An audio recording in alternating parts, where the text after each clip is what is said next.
vous allez bien. Aujourd'hui je suis très heureuse de vous proposer une vidéo bookshelf, donc une vidéo où je vais vous présenter ma bibliothèque. C'est la première fois que je fais ce type de vidéo sur ma chaîne et j'espère que ça va vous plaire. Avant de vous présenter ma bibliothèque plus en détail, je voulais juste préciser une ou deux choses. Je sais que certaines personnes sont assez interpellées parce que je reste toujours focalisée sur cette bibliothèque alors qu'il y en a une juste à côté. Donc la bibliothèque juste à côté, c'est celle de mon chéri qui est aussi un gros lecteur et en fait on ne mélange pas nos livres, donc on a chacun notre bibliothèque. Voilà pourquoi je m'intéresse toujours exclusivement à celle-là puisque c'est ici que se trouvent tous mes livres. Autre petite chose, vous avez pu voir durant l'introduction que j'ai mis quelques livres cachés à l'arrière donc de la bibliothèque. Je voulais juste vous l'expliquer très rapidement. Sur la première étagère, en fait, j'ai caché au fond mes classiques que je traîne depuis toute ma scolarité en fait. Bien évidemment, c'est des classiques que j'ai appréciés, c'est pourquoi j'ai décidé de les garder. Mais je ne ressens pas forcément le besoin de les avoir toujours en vue. Et comme j'avais besoin de faire de la place, ils sont passés derrière. Sur la deuxième étagère, à l'arrière, j'ai mis la saga des désastreuses aventures des orphelins Baudelaire écrite par Lemony Snicket. C'est une saga que j'ai beaucoup aimée, même si j'ai trouvé qu'à la fin elle s'essoufflait un peu. Il y a quand même 13 tomes et elle prend énormément de place. Même si je l'ai beaucoup aimée, je compte pas la relire rapidement et je n'ai pas non plus le besoin de la voir sans cesse sous mes yeux. Donc pareil, pour gagner de la place, je l'ai mis à l'arrière. Pour le reste, j'ai fait un petit peu de nettoyage, j'ai éliminé quelques petites choses pour que la bibliothèque soit de nouveau bien aérée. Et je crois que j'ai fait le tour sur les choses que j'avais envie de vous dire et maintenant je laisse place à la présentation étagère par étagère. Voici donc la première étagère de ma bibliothèque qui se trouve donc tout en haut. Il s'agit de mes livres de poche classés par ordre alphabétique du nom de l'auteur. Je ne fais aucune distinction entre les livres que j'ai déjà lus et les livres de ma palle, donc ils sont mélangés. On commence donc avec Jane Austen, Orgueil et Préjugés, que je n'ai pas encore lu, puis suit Les Dames à la licorne de Barjavel, vous le savez, qui a été un gros coup de cœur.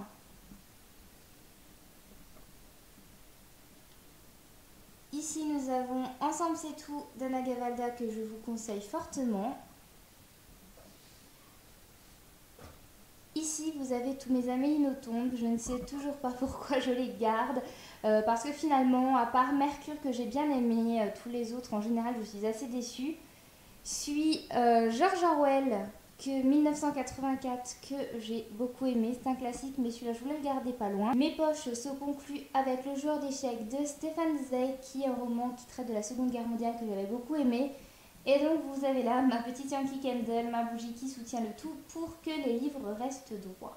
Sur la deuxième étagère, c'est bien simple, vous ne trouverez que de l'Agatha Christie. Je commence vraiment à en avoir beaucoup et du coup j'ai envie de leur laisser toute une étagère. Donc vous avez mes livres de poche de toutes les couleurs que j'achète au fur et à mesure. Ici, vous avez un petit trou parce qu'en ce moment, je suis en train justement d'en lire un.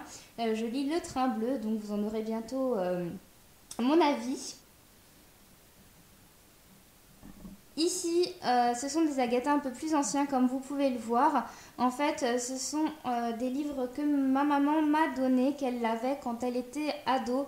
Donc voilà, c'est une valeur très sentimentale puisque j'adore Agatha Christie et je me retrouve avec des livres que ma maman a lus quand elle était ado, donc ils ont quelques années maintenant, mais ils sont très très bien conservés. Et puis le petit plus, c'est que ma maman à l'époque s'était amusée à mettre son prénom, son nom, la date à laquelle elle a reçu ses livres et je trouve ça vraiment très sympa, ça rajoute un peu de cachet et ça personnalise le livre, donc j'aime beaucoup.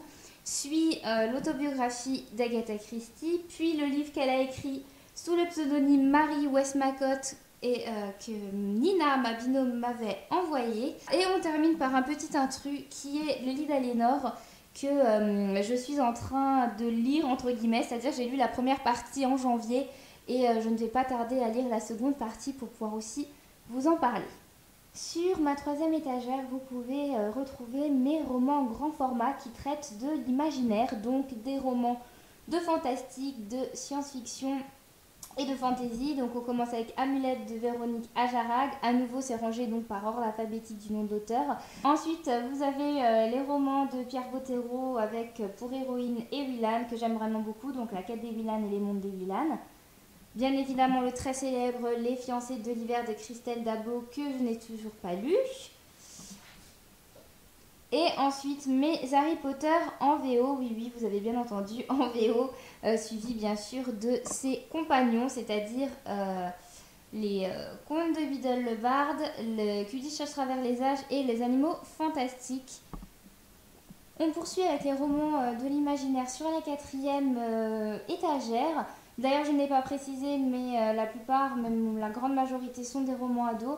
Et donc ensuite, je poursuis avec mon reste de romans ados, à savoir les romans qui sont plus historiques, les romans contemporains et enfin les romans plus romance. On commence en tête avec ma série Divergente de Veronica Ross, que j'ai également acheté en VO. Puis nous avons les Karina Rosenfeld, les Cendres de l'oubli. On a ensuite ici mes 2 Ruta Sepetys. Je vous conseille vraiment cet auteur. Ce sont des livres vraiment top et que j'ai vraiment beaucoup aimé.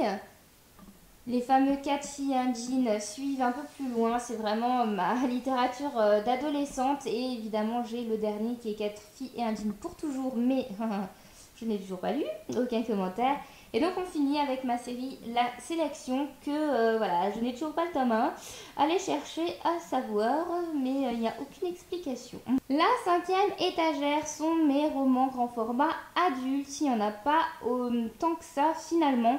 On commence avec mes romans historiques qui traitent de la Seconde Guerre mondiale. Donc nous avons en premier lieu La scène des souvenirs de Kate Morton, qui est mon roman préféré de tous les temps, mon roman doudou.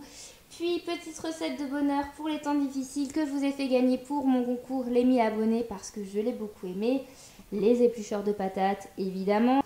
Et donc, on continue ensuite avec plus du contemporain, notamment Épipaulette de Barbara Constantine qui est très mignon. Ensuite, on part plus dans la romance avec des livres que j'ai pas encore lus pour la plupart, à part celui-là.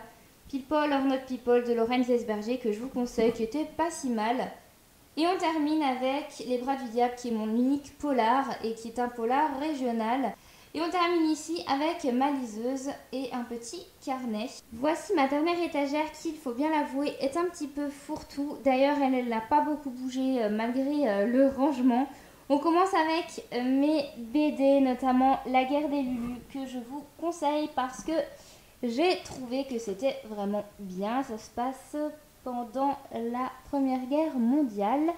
Et ensuite nous avons mes 2 premiers tomes de ADD qui est adapté donc des romans La quête d'Ewilan, et franchement je trouve que c'est plutôt réussi. On continue, on a mes petites BD girly avec Digli, puis on arrive à mes albums jeunesse. Et c'est mon petit coin à moi, assez rassurant, j'aime vraiment beaucoup les avoir, notamment voilà, qui est un album que j'aime énormément et que j'adore raconter. Ensuite ici, vous avez des romans un peu plus professionnels, entre guillemets, qui m'aident plutôt pas mal. Ma grande encyclopédie du merveilleux que je vous ai déjà présentée, que j'ai reçue pour mon anniversaire. Le fameux livre pop-up Game of Thrones, que je vous ai également montré dans une vidéo de lifestyle. Ensuite, nous avons 2 de mes livres de coloriage qui se trouvent ici. Encore un livre sur Agatha Christie, mais que malheureusement je n'ai pas pu mettre en haut parce qu'il était trop grand et il ne rentrait pas. Ensuite, non, je ne suis pas du tout fan de Marilyn Monroe, n'est-ce pas? Bon, la folie a un petit peu passé, c'était il y a quelques années, mais je suis quand même contente de les avoir. Donc j'en ai quand même 3. Ça n'a rien à voir, ce sont des albums photos. Et pour finir, Mary-Kate Olsen, Ashley Olsen, c'est un livre qu'elles avaient publié. Et à l'époque, quand j'étais ado, j'étais plutôt fan. C'en est fini de cette vidéo Bookshelf, j'espère qu'elle vous a plu, peut-être que je vous referai une nouvelle édition l'année prochaine si les choses ont évolué un peu. Je vous fais plein de bisous et je vous dis à la semaine prochaine pour une nouvelle vidéo. Bye bye!